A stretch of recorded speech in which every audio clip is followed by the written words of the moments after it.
Drôle et parfois cinglante, quand elle tient un os, soyez certain qu'elle ne le lâchera pas. Karima Brick. C'est le moment de discuter avec Alexandre Moranville-Ouellette. Bonjour Alexandre. Salut Karima. Contente de te parler et ça m'a intrigué ton sujet d'aujourd'hui. Tu veux nous parler d'une histoire que tu décris comme une histoire à dormir debout.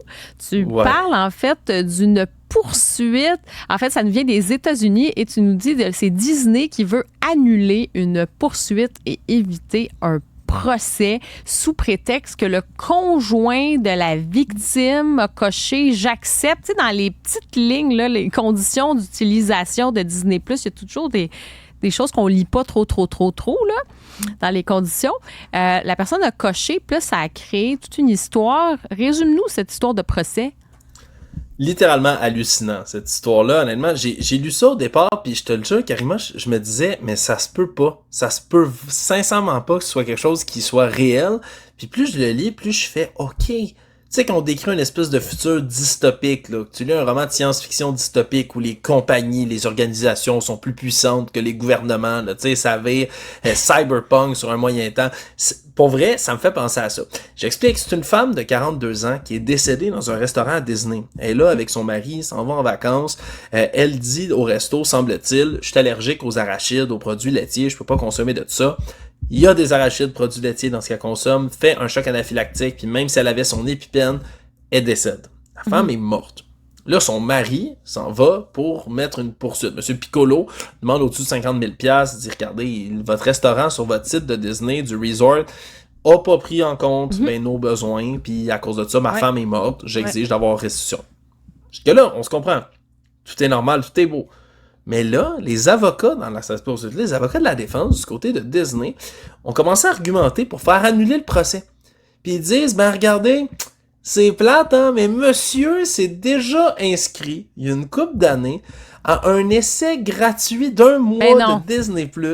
Et dans cet essai d'1 mois, il a coché « J'accepte les termes et conditions ». Hein? Les fameux, les petits caractères. On va appeler ça comme ça, là. Oui, c'est ça, les fameux petits caractères que, entre toi et moi, les gens ne lisent pas. C'est fait pour qu'on ne les lise pas. Puis même quand on les lit, c'est fait pour que les gens... C'est une espèce de jargon juridique qui est pas toujours clair. Donc, les gens signent... parce que, bon, à un moment donné, tu fais défiler ton téléphone, puis les gens signent comme ça, mais franchement, on le sait que c'est fait pour compliquer la vie, là.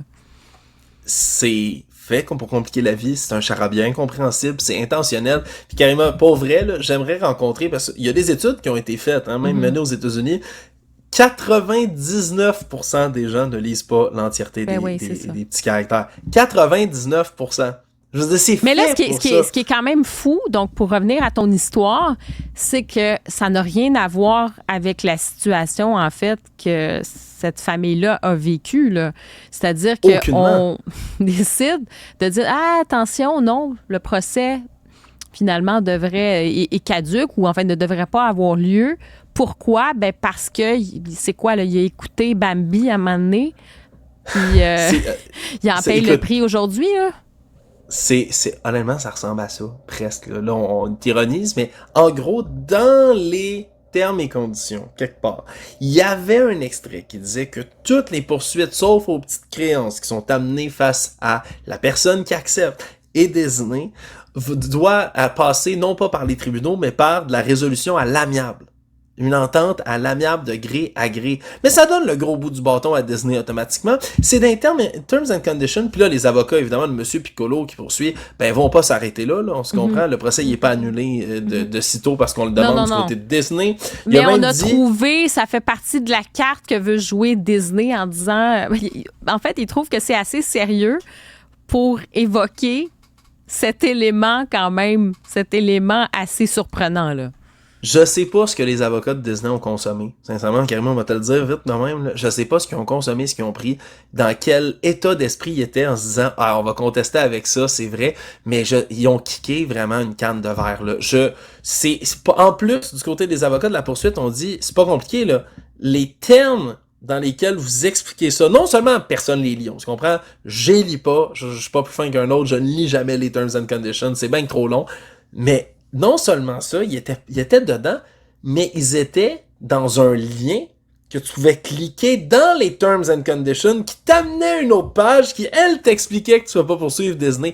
C'est de quoi de cinglé. Il est plus abonné. Il a signé ça il y a il y a un mois. Ils disent après ça que c'était dans les Terms and Conditions d'acheter des billets aussi pour le parc. Mais c'est sincèrement n'importe quoi.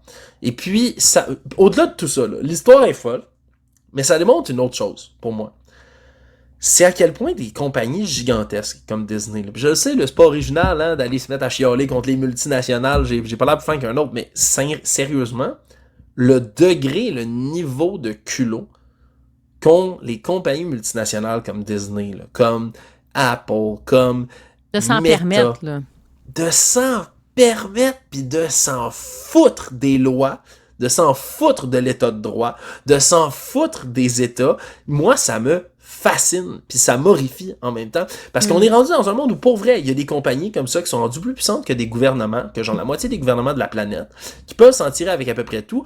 Je rappelle que ça fait au-dessus d'un an, en ce moment, qu'il y a une organisation, hein, une entreprise privée internationale, qui boycotte une loi légalement votée, démocratiquement votée dans un pays du G7, c'est Meta au Canada, pour le blocage de nouvelles. Meta, en ce moment, contrevient activement à une loi votée démocratiquement dans un pays du G7. C'est gros, ça. Je le sais que c'est nous autres, les médias, qui écopent, puis on a l'air d'être les premiers à chialer, puis avec des bonnes raisons, mais l'implication morale de tout ça est absolument horrifiante, je trouve. Oui, puis c'est-à-dire, je suis d'accord, mais c'est-à-dire notre dépendance, tu sais, comme consommateur, avec ces monopoles, là, pratiquement. Ensuite, on voit aussi à quel point les gouvernements ont les mains liées. Il y a vraiment cet échange-là qui est inexistant, là, cette espèce de rapport de force. Le gouvernement a tenté quelque chose et tout le monde en paie le prix en ce moment. Moi, quand je regarde, je suis en France des fois, puis c'est pas la même législation. J'arrive ici, puis à chaque fois, je fais le saut. À chaque fois, je suis comme, voyons, c'est vrai, il n'y a pas cette possibilité de lire tel article, ça ne circule plus. Il y a quelque chose de complètement anachronique. Tu te dis, ça ne circule plus. C'est quand même, c'est un état, en fait, cet état de pouvoir aujourd'hui qui s'est étendu. Puis les leviers, c'est quoi finalement nos recours? Il y en a de moins en moins aussi. Là. C'est vraiment le consommateur qui est perdant, ça c'est certain. Là. Les solutions vont passer, encore une fois, par de la législation étatique. On n'a pas le choix. Là. Je veux dire, le meilleur rapport de force, on se comprend, c'est pas comme client, c'est comme citoyen d'un pays qu'on va être capable de dealer avec des entreprises comme ça. C'est plate, mais c'est vraiment ça que ça prend. On le voit, là.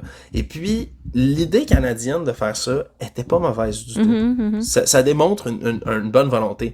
Mais il y a un problème quand le projet est entrepris sans, par exemple, la collaboration. Ça avait été annoncé au début, mais c'est pas arrivé. Sans la collaboration de la Californie. Sans une entente complète avec l'Union européenne, sans une collaboration avec d'autres États, parce qu'un seul, ça ne fait pas le poids. Exactement, ça fait pas le poids. Puis ça, mais cette idée-là est folle pour moi. Qu'il y a des entreprises qui sont plus puissantes que le pays du Canada, sont plus puissantes que le pays, puis ils peuvent dire « Va chier, on n'aime pas tes lois ». Ça, pour moi, c'est cinglé qu'une entreprise privée puisse se permettre de faire ça dans le monde en 2024. Et là, je reviens à l'histoire de Disney. Dans les petits caractères, Karima, est-ce qu'il va falloir commencer tout le monde là, à lire puis à appeler son avocat puis dire « Hey, je veux m'enregistrer sur Spotify, est-ce que c'est correct? » Parce qu'ils savent, ça revient à ce que je te disais, ils savent notre degré de dépendance aussi. Tu sais, comme consommateur, on est responsable aussi des informations qu'on donne, puis en même temps, on est responsable, puis c'est ce degré de dépendance quand tu vas, peu importe, là, sur TikTok, sur Facebook, puis que tes renseignements personnels, à quelle fin c'est utilisé. En même temps, les gens ont décidé que, c'est ça, partager leurs photos, c'est plus important que le reste. Partager leurs vidéos, regarder des vidéos en boucle, là, puis des vidéos, tu sais, quand tu y penses, ce qu'on est prêt à faire pour regarder des vidéos de chats puis regarder du monde danser en bédaine, tu sais, il y a comme ça, c'est peut-être réducteur un peu, mais c'est quand même ça la réalité, tu sais, puis d'être hypnotisé à travers tout ça, une vidéo après l'autre, puis que les algorithmes finalement, prennent le contrôle. C'est un peu ça. On a laissé ça aussi. Puis tu disais, oui, mais là, ils ne respectent pas les lois. Non, ils trouvent une façon de les détourner et ils sont tellement puissantes qu'ils disent, OK, c'est ça, ben nous autres, on a tout le reste de la planète. Fait que votre petit marché, là, finalement, oui, ça nous fait mal un peu, mais tellement fort qu'on n'en a rien à cirer, tu sais. Donc, ils trouvent une façon de détourner. Puis tu as raison de dire que la collaboration fait la différence dans ce cas-ci, tu sais, pour reprendre une forme de pouvoir aussi, là. C'est par là que ça va passer. Irrémédiablement, c'est par là que ça va passer. Il faut aller chercher des alliés parce qu'on peut pas faire cavalier seul face à des géants comme ceux-là. Puis, je veux juste le répéter, je ne veux pas vivre dans un monde dans lequel... Regarde, je le sais déjà là, qu'on vole mes données, là, puis qu'on les prend, puis qu'on les vend ailleurs, puis ci, puis ça. Je le sais, puis je décide de fermer les yeux au nom de la simplicité. Là. On est sollicité partout. Non, mais c'est parce qu'à un moment donné, on vit aussi dans... Tu sais, je veux dire, on est dans cette modernité-là. On peut pas plus se retirer du monde dans une cabane. Là. On peut, mais mettons que...